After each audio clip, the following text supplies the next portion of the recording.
Hi all, welcome back to Coding World. Today in this video, we are going to see one more interesting problem, which is a multi-tenant.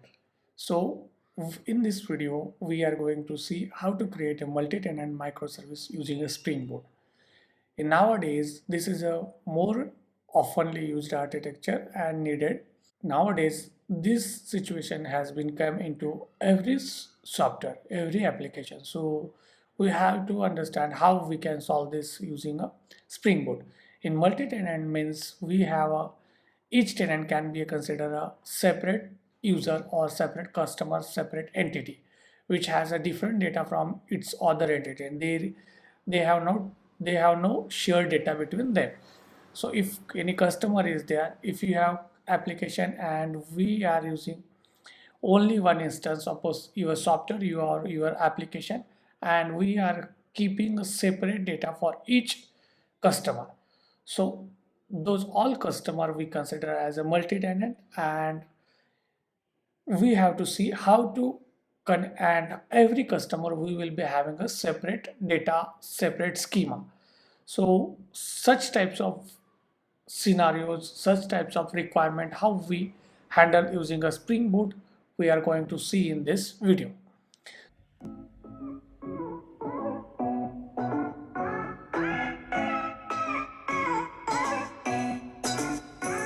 So let's start with our first step. Like we will create a Spring service from the Spring initializer, and we are using a Postgres as our database for the backend. So let's first create a Spring Boot microservices from Analyzer, and here you have to give your group ID like Coding World in my case, then multi-tenant and project for multi-tenant. Okay, so and in my case I am using a Java 11. If you are using Java 8, please select according to that, and packaging will be Java. So now we need to add some dependencies also, like we have to add a Postgres, which is our database, and then we have to add a web because we are exposing REST APIs to call those, and one more we need to add, which I have wrote down here, like Spring Boot we have, sorry, Postgres we have already added, web we have added, Acquitator we need to add, and Spring Tartar JPA. Okay, so add Acquitator, here it is here, and data JPA. So now with these dependencies, you are ready with your Spring Boot project. So if you click here in generate, level to download the zip file of your Spring Boot project and then import into your IDE. So I have did that in previously. So I have imported my project into our IntelliJ IDE. So this is a multi-tenant. I will walk you through first our pom.xml, which will tell what are the dependencies we have added. So Acquitator, data JPA, Spring Boot starter, web, and Postgres. These are the dependencies we have added for our project. Now we need to install a Postgres on your machine. So in my case, I have installed a Postgres for my Mac. You just Google Postgres download for my Mac. Go to the Postgres website, and from here, if you click here zip archive, you will able to download the zip archive. And if you click on that installer, you will be able to install the Postgres on your system. I'm not spending too much time on this Postgres installation. So because I have already added, and that is not a part of our tutorial. So I already have downloaded a Postgres, and Postgres train 10 is running in my system. Okay, so I have created some databases which I will explain you in our next part. Okay, so now we are ready with our basic Spring Boot application. Let's start with a step by step. So we are going to create a student microservice, and in student microservice we will be having a tenant specific student. So first we will create a student bean. So in my case I have created a student bean, and in student bean I have ID, name and tenant. Okay, so these are now our main process is like how many ways are there to handle the multi-tenant scenarios. One is as shown in the image, data per db per tenant. Second is a db, and there is a 1 db, and there will be a schema per tenant. This is the second part. Third part will be you have a shared db but schema are separate. So we are focusing on the fourth one, where for every tenant there will be a separate database and there will be a common DB for your application configuration. Okay, so in a first approach, which is a per tenant. Okay, in this we will be having us that will we will be achieved by having a separate DB per tenant. In our fourth approach, we are combining all these three approaches, and we are creating fourth one, where we have a tenant specific data and share data also, share DB also. Okay, so let's first create a student bean, and we are considering only three fields, which is a ID, name and tenant ID. Tenant ID is not required when we are using a DB per tenant, but for our second approach, where data will be DB will be shared between your tenant, and only differentiator will be a tenant ID, which will be for every table we will be having one column which is called as a tenant ID. Okay, let's move to the our next part, which is a controller. Okay, so I am creating a student controller where I have a these many service. So student service I have, in a student service I am saving this data into student repository. Okay, and this repository will be per tenant. Okay, and all those resolution will be happen out through our configuration. So first of all, to whenever there is a call happens to your service, we need to extract tenant ID, which we are sending through our header. Okay, so for that we need to create a interceptor. Okay, so I have created an interceptor which has a pre and post. In a pre, we are intercepting our request, and from request we are getting a tenant header. Okay, so if tenant header is there, we are setting to the tenant context. Tenant context is a class where we are creating a local thread for that specific request and setting our tenant information. If you see set tenant, this is a second class like a tenant context. In tenant context, we are creating a local thread, and for that local thread we are setting a tenant, and we are clearing that tenant in our post call. So for that every call there will be a separate tenant ID which will be stored in that specific thread local variable. Okay, now once we get the tenant ID, we need to select database according to our tenant. That things we are going to do in a data source configuration. So for data source configuration, what we are doing, whenever new tenant will create, we are configuring all the tenant information into our common database, which will be a common to which will be a specific to your application.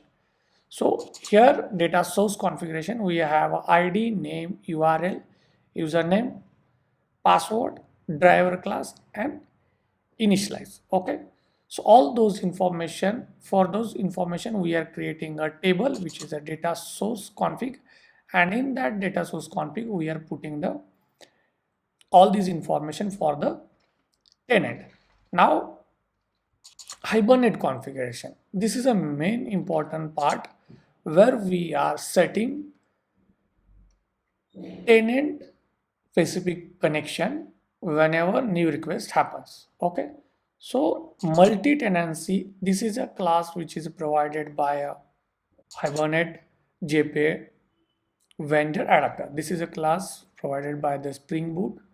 Okay, and this is a configure local container entity manager factory bean. This is a main part where whenever any repository call happen, it call to the entity manager, and entity manager returns a connection to that repository, and through that connection all our calls get executed to the specific database. Okay, so here we are creating a JPA properties where we are telling multi-tenancy strategy, which is a database. There are many data strategies are there, like schema, then null, and your database. So from database, from this tenancy we are creating, considering a database. Okay, then format SQL, these are the configuration which I have set to see what is the SQLs are getting executed, and those will be displayed on our console. Second part is like set the packages to scan. So all our all our database beans will be get registered into application context. Then JPA vendors and JPA properties. Okay, now we have seen app config, data source config, Hibernate config, and tenant data source. So what we are doing, this is a part, this is a component which we are loading when application gets boost. Okay, so at the time of application start, all the tenant specific database configuration gets loaded.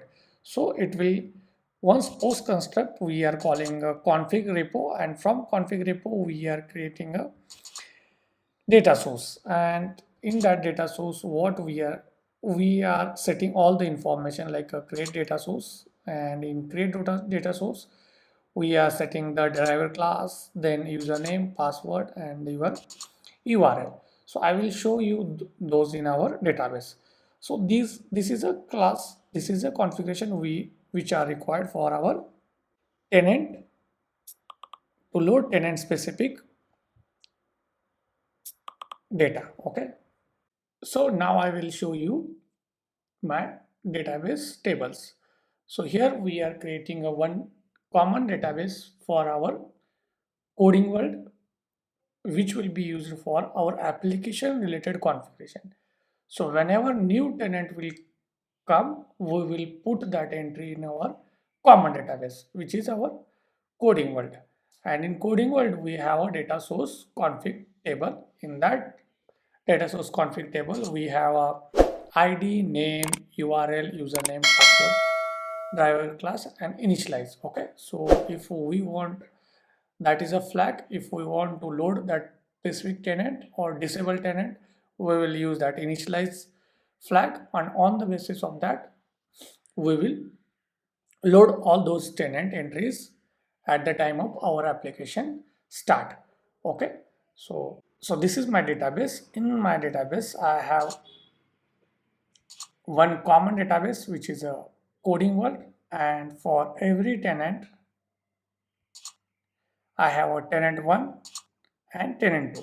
Okay, so in my coding world I have a one table which is a data source configuration. So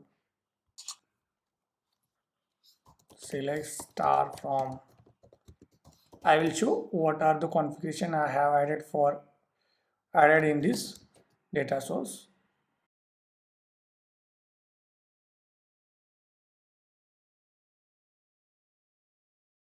This is my id, driver class, url for tenant, tenant 2, then name of that tenant, then username, password, and initialize true because I am using those two tenants. This is a tenant specific entries which I have kept in data source config and my default database, which is a coding one. Now I have created student table in my tenant 2 and student table in my tenant 1. So if you select right now, I don't have anything in my student. Okay, so nothing is there in tenant 1 student. Okay, so now everything has been set and we need to test all this multi-tenant application. Let's create a first our student. Okay, create student, and in body I am giving a, previously it was a student 1. Okay, and tenant 1, and I'm putting this entry for our tenant 1. So this is a header which is a mainly important in our application, in a tenant specific application, because tenant id we are passing through headers. So now we will create a customer in our first tenant. Okay, sorry, your student has been created. So if you see here that Hibernate, we have interceptor, and which is telling that tenant ID is a tenant 1. Let's go to our Postgres database and check that our student has been created or not. Okay, sorry, my table name was a city because in previous example I was using this same schema. So we need to create a table with a student. Let's rerun our application. So application has been started. Let's create a student through our post application, and if you hit, we have created a student into our tenant 1 database. So let's query to the tenant 1 database student table, and we are able to see the entry like id 3 student 1 tenant 1. Okay, so now let's create for the tenant 2. So we need to just change the tenant id from tenant 1 to tenant 2, and we will change the database to, and id to name will be a 2 and tenant id will be 2. Let's send. Hibernate sequence does not exist. Okay, so I need to create a sequence for this, because here we are making a strategy as auto, and for that we need to have a Hibernate sequence.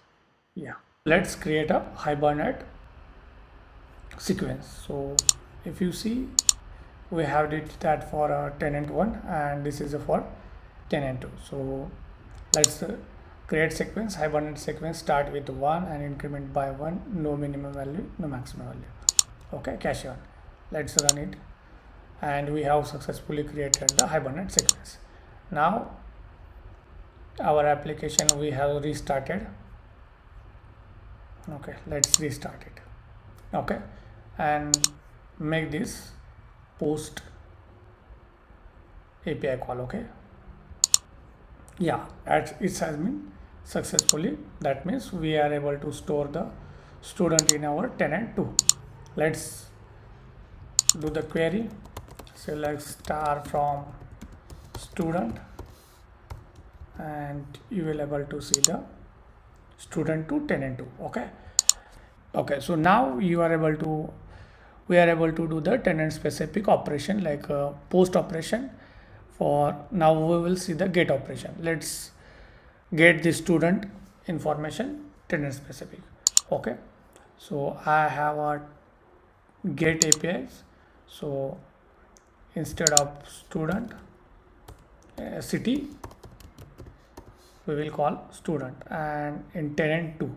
Okay, so let's Now we are able to get the tenant to specific student. So we are having a per tenant database, and we have a common database for our application where we are putting our tenant. Now what I will do, I will make one more tenant entry in our application, and for that application we will create a table, we will create a Hibernate sequence, and we will put that data into that table and we'll get that data. Okay, so let's create the tenant. Okay, so we will go to our coding world. In coding world we have this one is for tenant 1 and one is for tenant 2.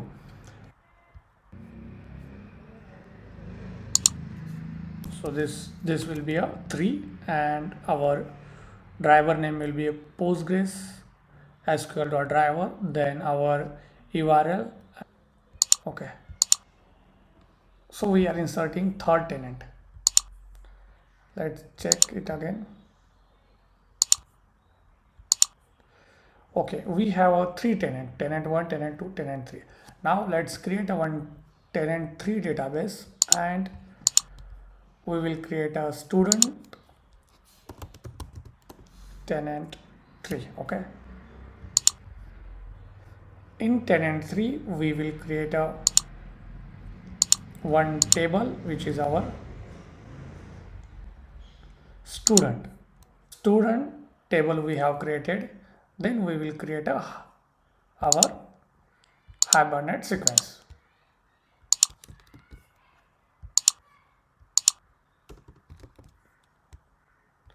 All these are only configuration basis. So now only with 3 or 4 queries we have successfully added a new tenant in our application. So there is no need to change our code, or no need to do the any specific coding for adding the new tenant, or no need to deploy our application, uh, no need to create new jar and deploy it freshly. We need to just restart our application. Okay, so we will restart our application, and we will with this restart we will start supporting the new tenant. Let me restart. So I have restarted this, it will take time. Okay, so our new tenant, we are going to check our new tenant. Okay, so tenant 3, if you hit get all student, it is coming as empty. We will put student for a tenant 3, and 3 3.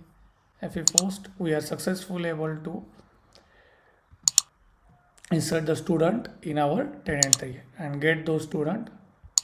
Okay, so id is 1 and student 3 and tenant id 3. So guys, this is it. So using one single service, we are supporting multiple tenant by creating separate database per tenant. Okay, so I have attached this, I have uploaded all this code in my GitHub repository and shared same link in our description. So you can download that. If you want to contribute, please contribute in that code. And if you like this tutorial, please subscribe my channel and share this video with your friends. Happy coding. Thank you.